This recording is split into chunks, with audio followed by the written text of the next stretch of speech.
जय माँ नमश्चंडिकाय। एक प्रभु जी का प्रश्न है कि भू शुद्धि यानी कि स्थान शुद्धि किस प्रकार की जाए।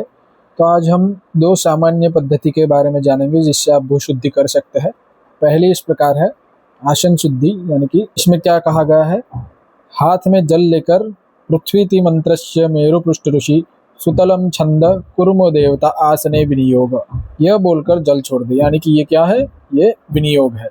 आपको जल हाथ में लेना है, ये मंत्र बोलना है और जल छोड़ देना है। फिर पृथ्वी की प्रार्थना करें। प्रार्थना करते वक्त ये मंत्र पढ़ना है। उसके पश्चात इतना बोलकर ये मंत्र पढ़ते हुए आसन पर जल के छींटे गिरा दे। फिर नीचे लिखे मंत्रों से आसन को प्रणाम करें। ओम अनंतासनाय नमः, ओम कर्मासनाय नमः, ओम विमलासनाय नमः। इस प्रकार से आपको आसन को प्रणाम करना है। और मध्य में ओम परम सुखासनाय नमः। तो ये कुछ सामान्य पद्धति हो गई जिससे आप भू शुद्धि कर सकते हो। और दूसरी पद्धति कुछ इस प्रकार, मंदिर में प्रवेश पर जमीन पर गंदा अक्षत पुष्प को रखकर आचमनी में जल लेकर विनियोग करे। ये विनियोग मंत्र है। विनियोग कैसे करना है, हाथ में जल लेना है, ये मंत्र पढ़ना है और जल छोड़ देना है।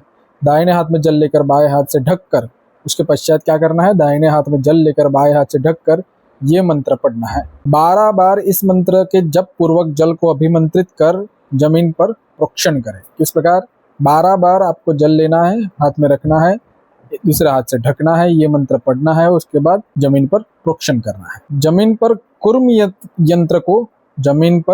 यंत्र को लिखकर निम्न मंत्र का पाठ करते हुए गंधा अक्षत पुष्पादि से पूजा करें। यानी क्या करना है, जमीन पर आपको कुर्म यंत्र लिखना है जो आपको इजीली इंटरनेट पे मिल जाएगा, और उसको लिखकर उस पर गंधा अक्षत पुष्पादि से पूजन करना है। पूजन करते हुए इन मंत्रों का उच्चारण आपको करना है। उसके पश्चात 3 बार इस मंत्र को जपे।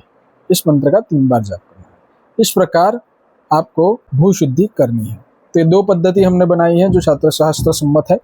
आप इस प्रकार भू शुद्धि कर सकते हैं। यदि कोई प्रश्न है तो आप कमेंट में जरूर बताइए। जय मां नमश्चंडिकाय।